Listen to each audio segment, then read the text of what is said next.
was a strong and influential leader in the early church, as seen in the book of Acts. Alongside her husband Aquila, she helped guide the church in staying true to sound teaching, caring for the poor and mentoring passionate young leaders like Apollos who were still learning how Jesus fulfilled God's plan of redemption. Tayo po ba ay katulad ni Priscilla? If you are married, do you serve in harmony with your husband? Kahit pag-aano kasamayan, ayun yung binigay ng Panginoon sa iyo. Kahit na alam mong parang pakiramdam mo, ikaw lang yung nagdadala ng relasyon, ayun yung ibinigay sa iyo ng Panginoon. Kahit na alam mong parang ikaw na lang yung palagi nag-iisip ng problema at gastusin sa araw-araw, tandaan po natin, ayan yung binigay ng Panginoon sa atin.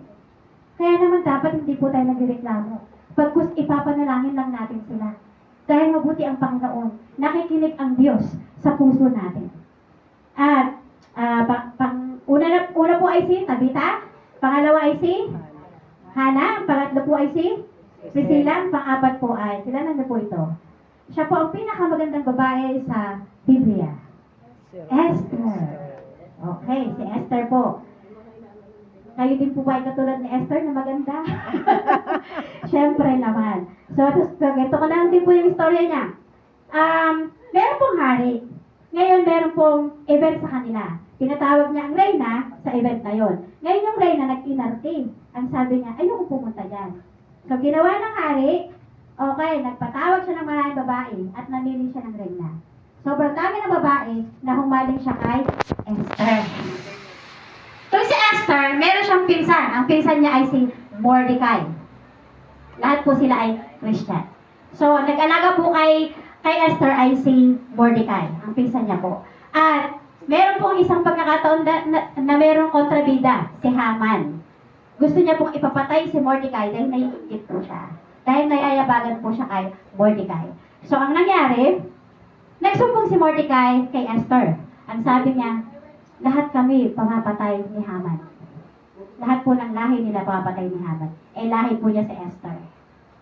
So ngayon, nagsabi po siya sa hari na, pwede ba tayong magkaroon ng tiging? Ng parang meeting na may kasalong kainan. So sabi ng hari sa kanya, sige kahit anong gusto mo. Sabi niya sa verse 3, what is it, Queen Esther? What is your request? Even half of the kingdom, it will be given you. Ganun po siya kaganda. Kahit na kalahati ng kaharian, ibibigay sa kanya ng hari. So, ayun po yung hiniling niya, magkaroon po ng pagsalo-salo. At sa pagsalo, nandun si Esther, si Mordecai, at ang hari.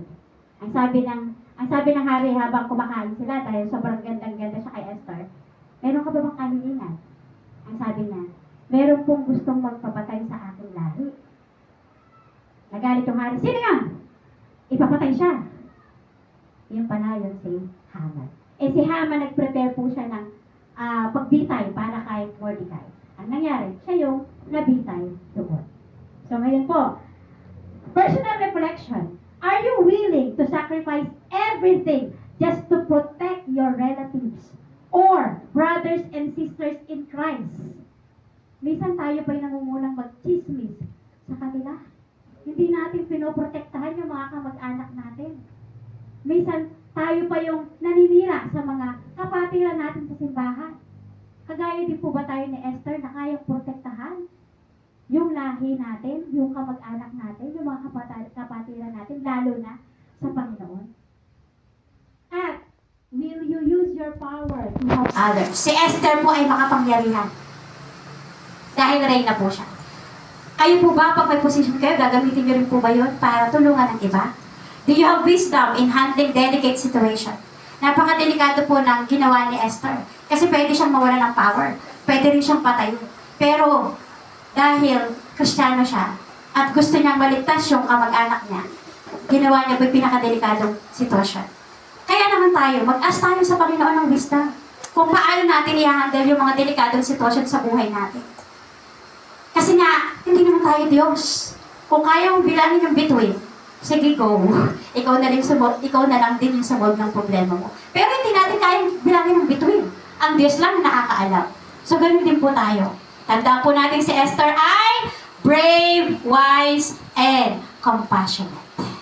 Be like Esther, who would protect their relatives or brothers and sisters in Christ. Minsan ikaw pa'y nakikipag-argue. At nakikipag-argue ko pa sa loob ng simbahan. Wow! Amazing! Huwag po tayong ganon. Amen po ba? So, pang-apat na po ba tayo? Pang-apat ay si... Panglima na po. Panglima. Okay, sorry po, patawarin niyo po ako. Sino po siya? Si Ruth. Tama po. Si Ruth po ay... siya po ay napakabayaning... Ano po tawag doon sa daughter-in-law? Manugang. Siya po ay manugang at ang biyanan niya ay si Naomi. So, ang istorya niya po, ang storya po ni Naomi, naiwan yung dalawang manugang niya. Pero, si Ruth lang ang nanatili sa kanya. So, ano pong katangian yun? Faithful siya sa biyanan niya. Ang hirap po nun, no? Kasi, yung biyanan mo, hindi ka pinalaki. So, hindi niya alam yung ugali mo. Hindi niya naintindihan yung ugali mo. Pero si Ruth sumama siya sa biyanan niya. So, ang nangyari po, dahil maraming mga problemang dumating, nagpunta po sila sa isang malaking farm. At ang nagmamayari po nun ay pinsan ni Naomi, si Boaz. Ngayon po, doon po namumulot ng palay si Ruth. Dahil ayun yung inutos ng biyanan niya. Diyan ka na lang sa pinsan ko, huwag ka nang lalayo, para naman makaani tayo ng marami, makapulot ka ng marami. Napansin po siya ni Boaz. Sabi niya sa mga alagad niya, sino yan na nagmumulot ng palay? At ang sabi niya po, siya ay pinsan ni Naomi. Ay, siya ang manugang ni Naomi. So, ang nangyari po, inutos ni Naomi na akitin actually si Boaz sa paanan niya. Nakakit naman po si Boaz. At naging mag-asawa sila, si Boaz at si Ruth. So ano po ang importansya ng pag-aaral na ito? Si Ruth po ay walang ginawa kundi maging faithful at maging loyal sa biyanan niya. Kaya naman, lumawig yung buhay niya. Dahil si Boaz, mayaman siya. After nun, yumaman sila. At alam niyo po ba, si Boaz ay tatay ni Jesse. Si Jesse ay tatay ni David. Di ba po ba? Ay. Si Boaz po ay tatay ni Jesse. Si Boaz po ay ang tatay ni Jesse. Si Jesse ang tatay ni David. At si David ay pinagmula ng lahi ni Jesus Christ. Kung hindi sumunod si Ruth sa biyanan niya, hindi pala tayo maliligtas. So kita niyo po yung yung sitwasyon. Malaki po palang revelation ng Panginoon sa nangyari sa buhay ni Ruth. So, be like Ruth, who is very faithful. Kung faithful ka sa company mo, faithful ka sa pastora mo, faithful ka sa leader mo, meron niyang reward. Amen. Nakikita ng Panginoon yan. Meron po akong pinsan, napaka-faithful sa akin, si Ate Shell. Anong mangyari man, pupuntahan niya ako pag nanganak ako sa Vietnam, pupuntahan niya ako. Na-upload siya ng 3 beses, sige pa rin siya. Napaka-faithful. At alam kong gagantimpalaan ng Panginoon yung pagiging faithful niya Amen. sa akin. Dahil pinagpe-pray ko siya.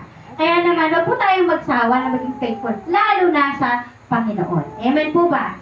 And, pang-anim na po ba? So, una, si Tabitha na sobrang bait. Pangalawa ay si Hannah na prayerful. Pangatlo ay si Priscilla na palaging kasama-sama ang asawa sa pagsisimba at sa paglilingkod. At pang-apat ay si Esther na pinagtanggol ang kanyang mga relatives. At pang-lima ay si Ruth. So be like Ruth, loyal in all your relationships. Walk the extra mile and don't quit when things get tough. Someday, you'll see why it was all worth the effort. So pang-anim na po tayo, 2 na lang. Pasensya na po kayo. Sino po siya? Magdalena. Si Maria Magdalena. Mary of Bethany. Tama po si Sister Brenda.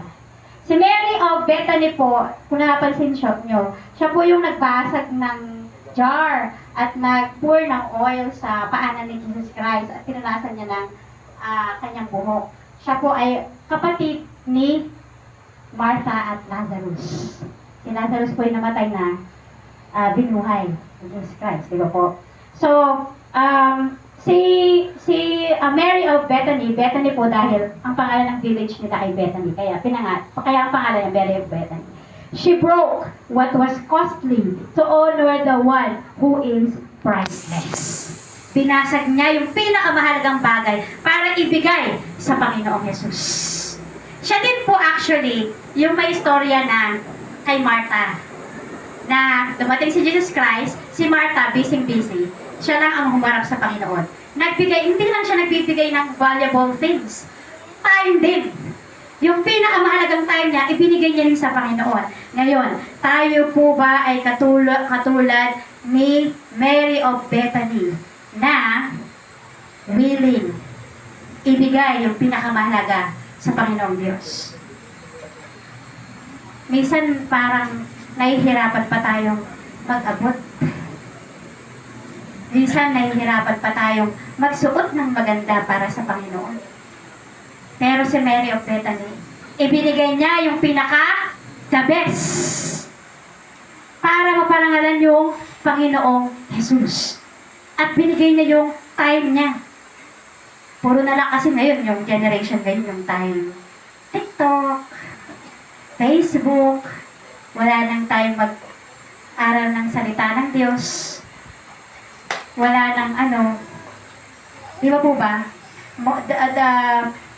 Yung mga more generation, kasi tayo, the older we get older, parang mas lalo tayo nagpapakalalim sa Panginoon. Pero yung generation ngayon, parang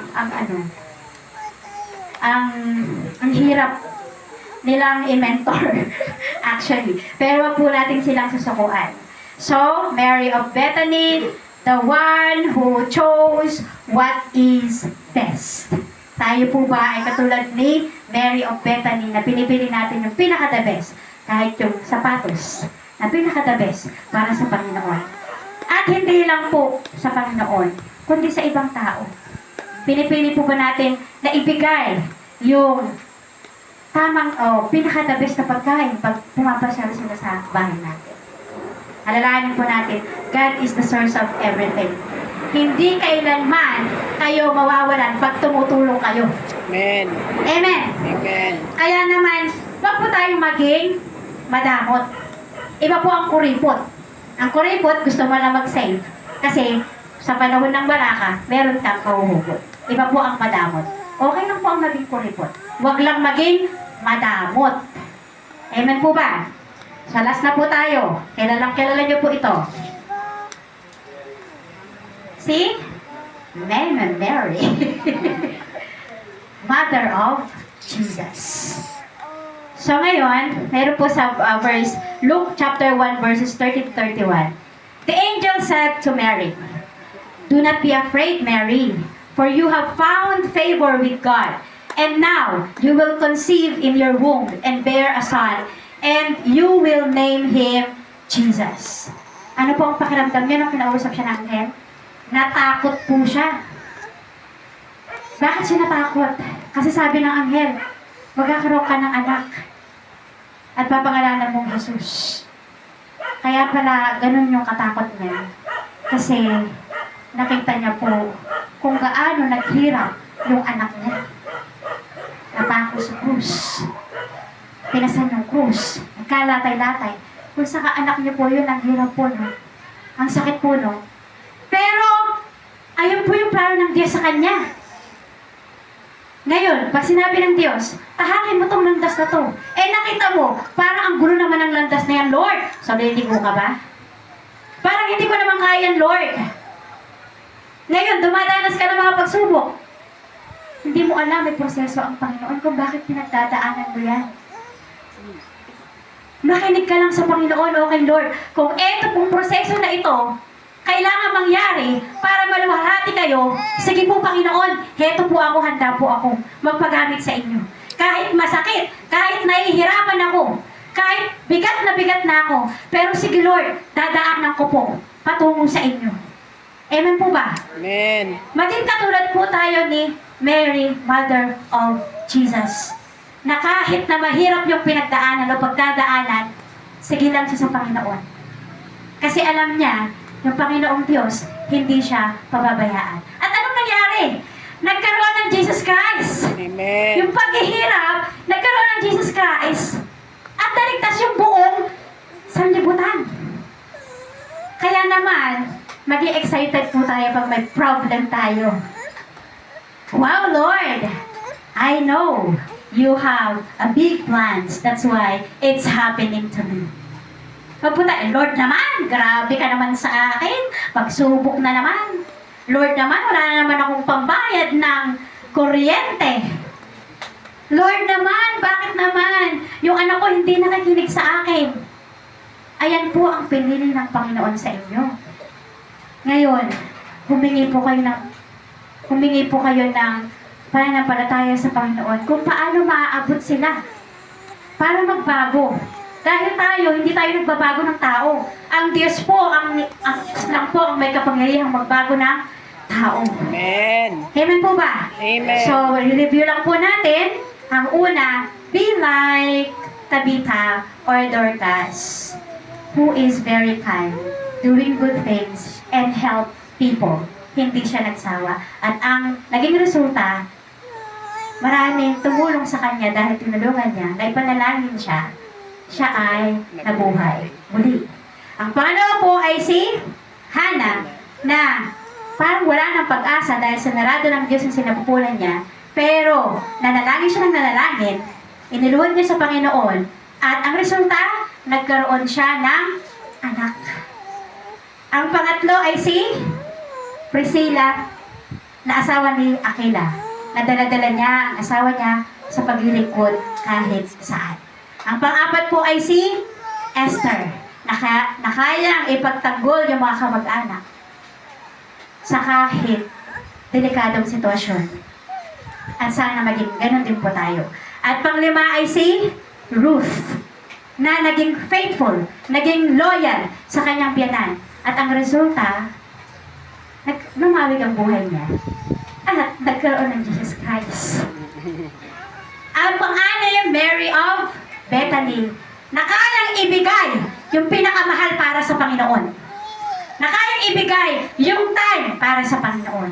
At ang pito, be like Mary, Mother of Jesus, na kahit bigat na bigat ka at nahihirapan, susunod ka pa rin sa kalooban ng Panginoon dahil nagtitiwala ka sa kung anong plano na meron siya sa iyo. Amen.